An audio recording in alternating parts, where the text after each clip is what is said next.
प्रभुं प्राणनाथं विभुं विश्वनाथं जगन्नाथनाथं सदानन्दभाजम् भवद्भव्यभूतेश्वरं भूतनाथं शिवं शङ्करं शम्भुमीशानमीडे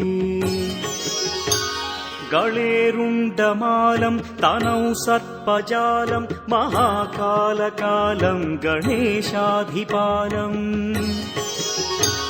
जटाजूटगङ्गोत्तरङ्गैर्विशिष्यं शिवं शङ्करं शम्भुमीशानमीडे मुदामाकरं मण्डनं मण्डयन्तं महामण्डलं भस्मभूषाधरन्तम् अनादिं ह्यपारं महामोहमारं शिवं शङ्करं शम्भुमीशानमीडे वटाधो निवासं महाट्टाट्टहासं महापापनाशं सदा सुप्रकाशम्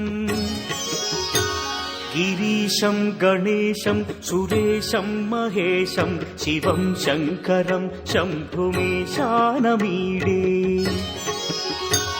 गिरीन्द्रात्मजा सङ्गृहीतार्थदेहं गिरौ संस्थितं सर्वदा पन्नगेहम्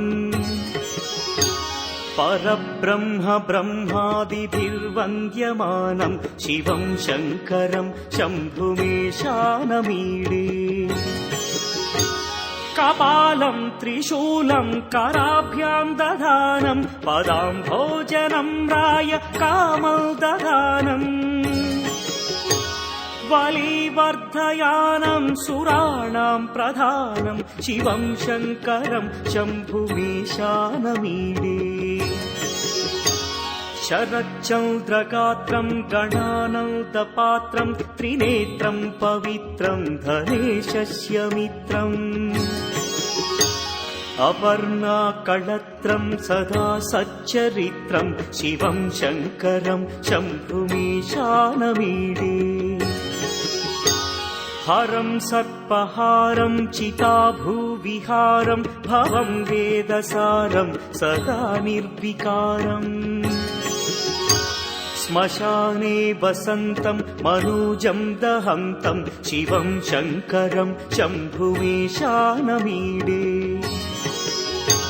स्वयं यः प्रभाते नरशूलपाणे पठे स्तोत्ररत्नं गृह प्राप्य रत्नम् सुपुत्रं सुधान्यं सुमित्रं कळत्रं विचित्रैः समाराध्य मोक्षं प्रयाति।